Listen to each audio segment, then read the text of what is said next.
Hello guys, কেমন আছেন? আশা করছি সকলে ভালো আছেন। আজকের দিনটা খুব মেঘলা, তাই আপনাদেরকে সাথে নিয়ে এই ভিডিও ধারণের জন্য বেরিয়ে পড়লাম বাসা থেকে। হঠাৎ মনে পড়লো ছাতাই তো আনা হয়নি, তাই আবার বাসায় ফেরত যেয়ে আবার ছাতা নিয়ে আবার বের হয়ে পড়লাম। ও গাইস, আপনাদেরকে তো বলাই হয়নি কোথায় যাচ্ছি। আজকে আপনাদেরকে নিয়ে যাচ্ছি কুরবানির হাটে। আমি একা একাই যাচ্ছি, তার কারণ হচ্ছে সবাই আমাকে ফেলে আগেই চলে গিয়েছে। এদিকে রাস্তাটা একেবারে মানবশূন্য, তার কারণ কিছুক্ষণ আগেই মুষলধারে বৃষ্টি হয়েছে।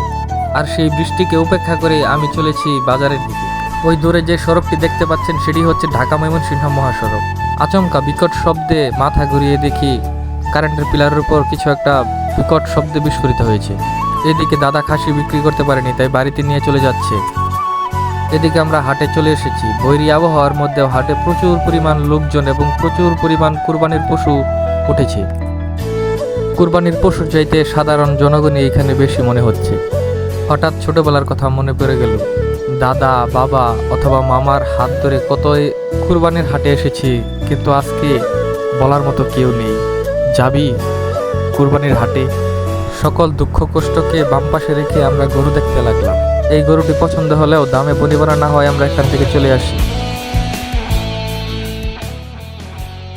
তারপর আমরা এই গরুটি দেখছিলাম, কিন্তু এই গরুটি দামে বনিবনা না হওয়ায় আমাদের কপালে নেই। তারপর চলে আসি এই কালো গরুটির সামনে। এই গরুটিও বেশ বিশাল সাইজের ছিল, কিন্তু দাম কোনোভাবেই আমাদের বাজেটের ভিতরে আসছিল না, তাই আমরা এটিও নিতে সক্ষম হইনি। এদিকে রাস্তার অবস্থা তো দেখতেই পাচ্ছেন, একেবারে নাজেহাল অবস্থা। বাজারের সকল ক্রেতা এবং বিক্রেতা এই গরুটির দিকে তাকিয়েছিল, তার কারণ হলো এই গরুটি ছিল বিশাল দেহী। এদিকে মাইকে ঘোষণা করা হচ্ছিল কেউ খাজনা না দিয়ে যাবেন না। আসলে যারা কুরবানি দিচ্ছেন খাজনা কিন্তু অবশ্যই দিতে হবে, তা না হলে কুরবানি হবে না। এরই মধ্যে বেশ কয়েকটি গরু বিক্রিও হয়ে গিয়েছে।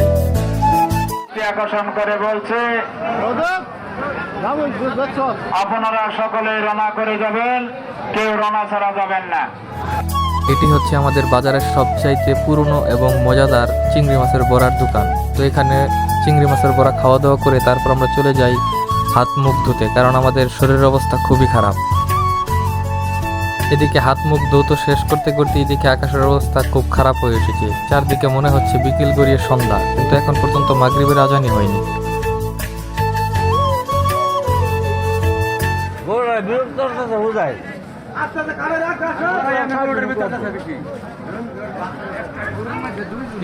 উত্তেজনার বশত হঠাৎ একটি গরু কয়েকজনকে গুঁতো দিয়ে পানিতে ফেলে দেয়, তাই দেখে কেউ সামনের দিকে এগোচ্ছিল না।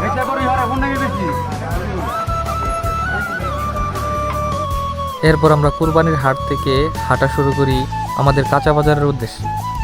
কাঁচা বাজারে যাওয়ার সময় দেখছিলাম বাজারে অনেক গরু বেচাকেনা হয়েছে। সেই গরুগুলোকেই ক্রেতা এবং বিক্রেতারা বাড়ির দিকে নিয়ে যাচ্ছে। এইদিকে গরু কাটার জন্য যা যা প্রয়োজন সবকিছুই দোকান বসেছে। আমরা কাঁচা বাজারের ভিতরে প্রবেশ করলাম। প্রবেশ করার পরেই দেখতে পেলাম হরেক রকমের শাকসবজি, ফলমূল। হঠাৎ একটু উকি দিতেই চোখে পড়ল ময়মনসিংহবাসীর আবেগ, ভালোবাসার চেপা শুটকির দোকান।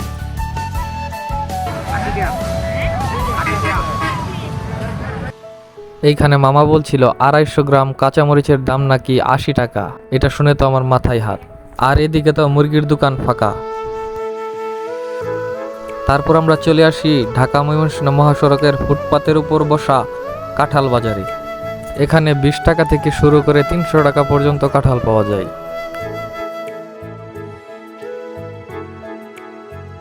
সপ্তাহের শেষ বাজার হয়ে বাজারে প্রচুর পরিমাণ ক্রেতা এবং বিক্রেতার ভিড়।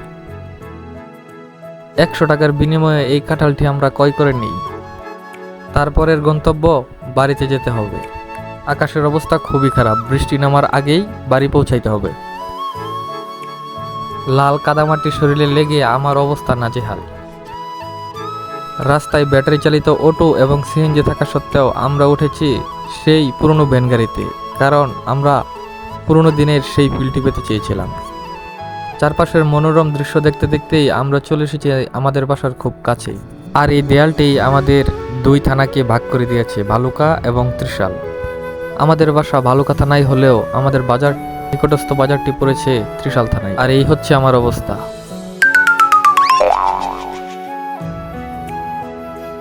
ভিডিওটি যদি ভালো লাগে অবশ্যই লাইক, কমেন্ট এবং শেয়ার করবেন। আর হ্যাঁ, এরকম ভিডিও পেতে চ্যানেলটি সাবস্ক্রাইব করে রাখুন।